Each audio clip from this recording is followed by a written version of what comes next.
আসসালামু আলাইকুম, নুরজাহান্স কুকের রুমে সবাইকে স্বাগতম। আজকে রান্না করবো ব্রয়লার মুরগি দিয়ে আলু দিয়ে পাতলা ঝোল। হেটা রান্নাগুলোর লগে শেয়ার করি। আর এই তরকারিটা এরকম পাতলা ঝোল খাইতে খুবই ভালো লাগে। তো চলেন রান্না শুরু করি। চুলার উপর দিয়ে দিছি একটা ফ্রাই প্যানে দিয়ে দিছি পরিমাণ মতো তেল।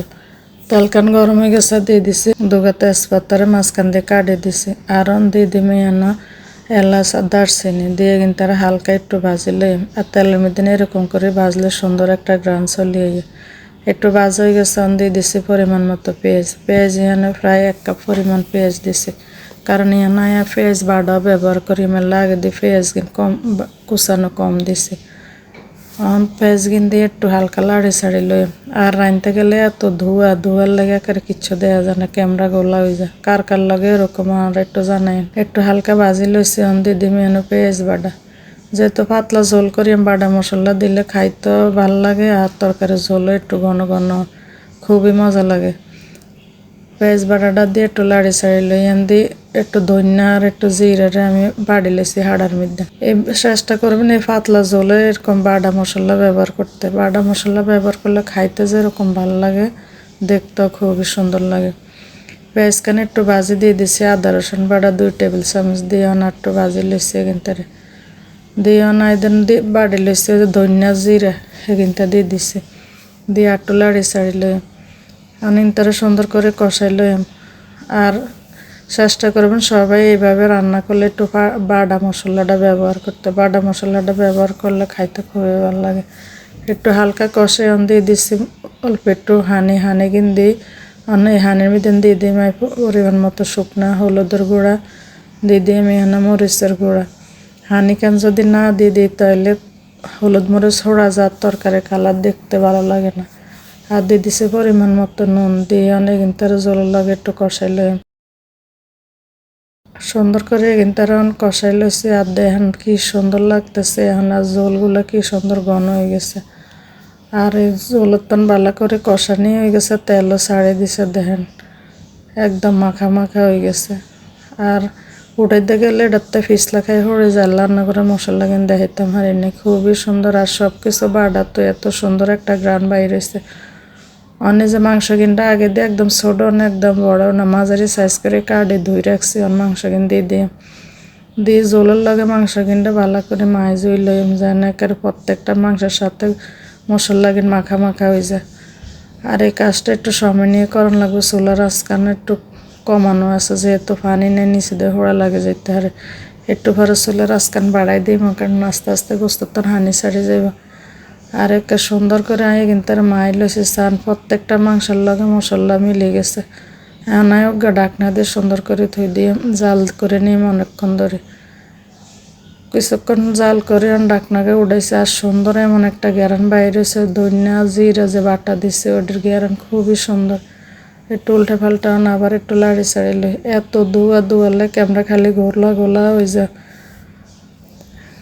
আর দেখেন কি সুন্দর কষানি হয়ে গেছে। হালকা হালকা একটু ঝোল রয়েছে।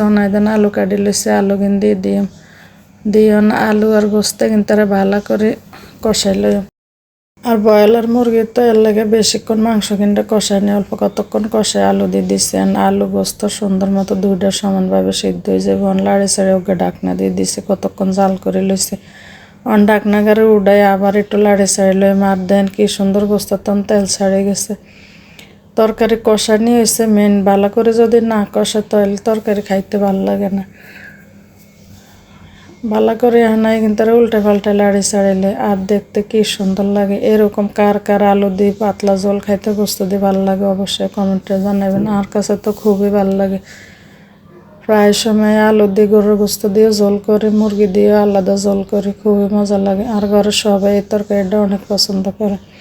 ভালো করে কষানি হয়ে গেছে, দিয়ে দিছে পরিমাণ মতো ঝোল। আর আলুতে একটু ঝোলটা যেতে পাতলা ঝোল করে মায়ে একটু হানি দিয়ে এনে মধ্যে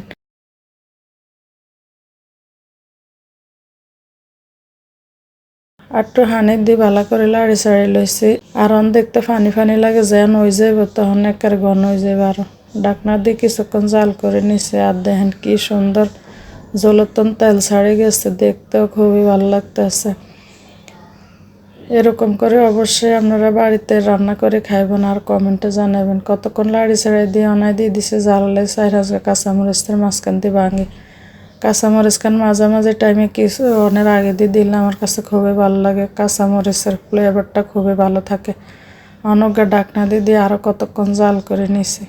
ডাকনা গায়ে উড়ানোর লাগে দিয়ে কাঁচামরিচ দিয়ে ভাঙি দিছি, এত সুন্দর একটা কাঁচামরিচের গ্রান বাইরেছে। একটু লাড়ি ছাড়াই দিয়ে আবার কিন্তু উল্টায় পাল্টাই দিই, খুবই ভালো লাগে এরকম করে তরকারি খাইতে। আলু কিনে প্রায় সিদ্ধ হয়ে গেছে। আর আপনারা যারা আমার চ্যানেলটা সাবস্ক্রাইব করেন না সাবস্ক্রাইব করবেন, আমার পাশে দেখবেন, লাইক করবেন, শেয়ার দেবেন। এখন দিয়ে দিছে কিছু গরম মশলার গুঁড়া দিয়ে হনা একটু লাড়ি ছাড়িলে একটু ডাকনা দিয়ে আর কতক্ষণ ইন্টারে জাল করে লই। 2 মিনিটের মতো জাল করে চুলার উপরে রাই দিছি। আর দেখেন তরকারিটা দেখতে কি সুন্দর হয়েছে, একদম লোভনীয়। এই তরকারি দেখতে যেমন সুন্দর, খাইতে আরও বেশি মজা লাগছে। অনেক অনেক মজা হয়েছে এই তরকারিটা, যেহেতু সব কিছু বাটা মশলা ব্যবহার করছে। খাইতে খুবই ভালো লাগছে, একদম দুর্দান্ত লাগছে। আর এরকম পাতলা ঝোল দিয়ে যদি 1 পিস আলু দিয়ে গরম ভাত চটকাইয়া মায়ে খাওয়ান যায়, আর তো কোনো কথাই নেই।